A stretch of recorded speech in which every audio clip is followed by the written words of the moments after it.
Hello, today is Wednesday, February 15th, 2023. I'm Joe Schmidt from TC2, and this is Staying Connected.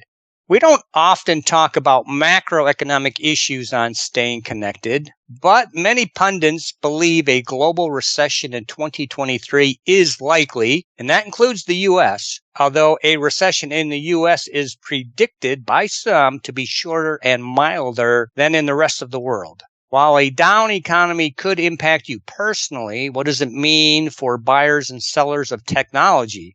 Well, let's find out. I'm joined today by my colleague, Deb Boehling, a senior partner at LB3, and someone who has been a key advisor on and negotiator of enterprise ICT deals for more than 30 years. Over that time, I'm sure Deb has seen the impact of economic cycles. Hi, Deb. Thanks for joining me today. Hi, Joe. It's good to be back. And yes, as a professional, I've worked with enterprises through numerous economic downswings, including the dot-com and housing busts.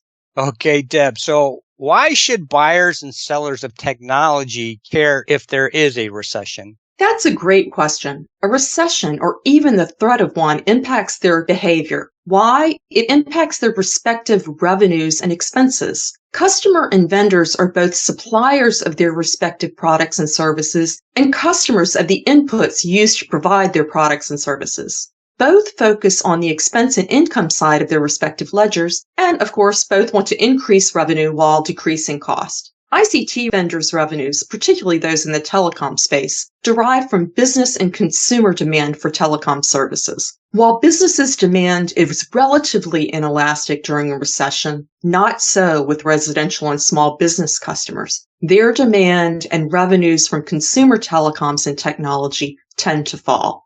It's pretty clear that supplier and customer expense and revenue interests are diametrically opposed. Revenue for an ICT vendor is an expense or a capital commitment for the enterprise. That's the case in most circumstances, although I've worked on complex deals where each is simultaneously buying and selling the other's products. In a recession, this revenue-expense dynamic tends to make each party more rigid in their positions and much slower to compromise. So, Joe, here's my first tip. Plan your purchases as far in advance as you can. Customers should expect far longer times to close deals with their ICT vendors because this rigidity will appear in many positions. Hey, Deb, why don't you give some examples of how this comes into play due to a company's expense concerns being the opposite of the ICT vendor's revenue concerns? You bet. First, there are revenue commitments. ICT vendors want to ensure that their anticipated deal revenues and their expected profits are met or exceeded, while buyers seek flexibility to change their purchases as their businesses may change during a recession.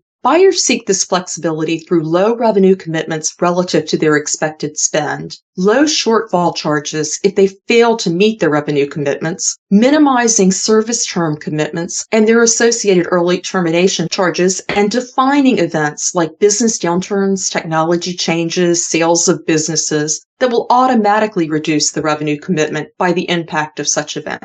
Vendors, however, seek to maintain anticipated revenues and expected profits by locking buyers into high, in recent times I've seen more than 100% revenue commitment without any automatic reductions. They'll just offer you something that says, we'll talk about it and we'll negotiate it. High shortfall charges, long service terms, and professional labor-intensive services, COLA clauses. Careful ICT customers need to balance these. I've seen too many clients focus solely on a low shortfall charge without reducing the likelihood of the shortfall or focusing solely on price without understanding the aggregate impact of the COLA clause.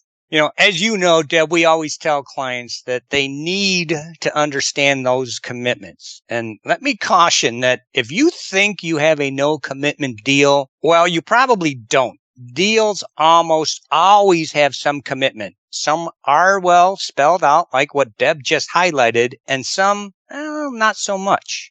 That's right. The second example of the impact of the recession are the prices. No surprise here. The higher the price, the more revenues the vendor receives. In the last 6 months, we have seen more ICT vendor resistance in significant price concessions and pushes for price increases unless an RFP with a real chance of changing vendors' behavior has been issued. For older technologies like TDM, where the vendor's cost of maintaining the infrastructure are significantly higher than the new and more automated technologies, prices have exploded.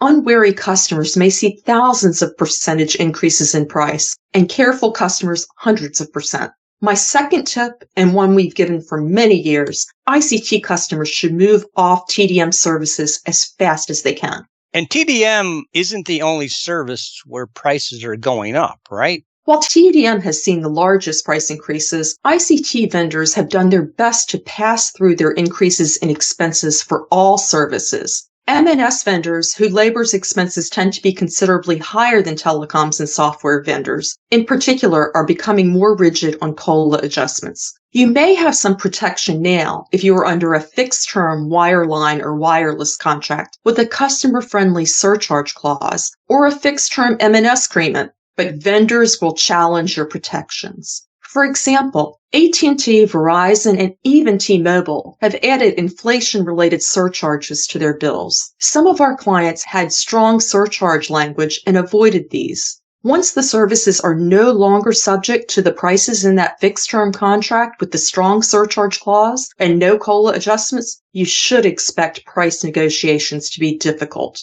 Vendors' prices may be higher than you anticipate because they factor in increases in their expenses to try to recover lost residential and consumer revenues. If the vendor offered you a price that looks too good or offered it too early, I recommend carefully reviewing the surcharge clause in your contract. If it's not in your contract, it may be in the vendor's online terms and will then be added to the price. In that case, the vendor's great price may be only a portion of your expenses, as they apply surcharges not reflected in that price. While LB3 negotiates strong surcharge clauses, some like USFs on telecoms can't be avoided. My colleagues at TC2 do an amazing job of including these surcharges when comparing RFP bids and giving you a more realistic view of your total expenses. Hey, Deb, a little plug here, too. Let me just point out that we did recently record a really good podcast on surcharges. So if you are interested, please go check it out. Well, and back to what is the recession doing? My third example is the allocation of risks. The vendor desires to limit its risks and the associated expenses with that risk by placing unacceptable limits on their liability or disclaimers of their liability. These come in the form of incredibly low liability caps. Think 3 to 6 months of charges that may be just for a particular type of service on its liability. And that would cover things including intellectual property claims related to your use of their services or claims for breaches of their information security obligations. They also come in the form of disclaimers of special damages, such as for confidentiality breaches. In these cases, a customer's expenses are much higher than the cap, and they typically include internal risk assessments and reviews, notices to its affected customers, credit monitoring services for affected customers, and the vendors will claim that these are special damages and unrecoverable. ICT vendors seek to have their customers pay any claims by a third party related to its use of the services, even if the customer had no involvement. While one would hope ICT vendors' positions were not uniform, they indeed are, likely driven by the same desires to increase their revenues and reduce their risks. It may not be an oligopoly in a legal sense, but ICT customers may experience the same parallel movements. All right, thanks, Deb. Do you have any final thoughts? Well, Joe, in this year of uncertainty, enterprise customers need to be vigilant, quick-minded, and creative to address problems with their ICT vendors. We are already seeing those examples I gave taking hold. I'll also say enterprise customers need to balance new technology needs with changing employee demands, including the hybrid work environments. Finally, despite a possible recession, or maybe because of it, M&A activity in the telecoms and technology will continue in 2023. But that's a topic for another podcast.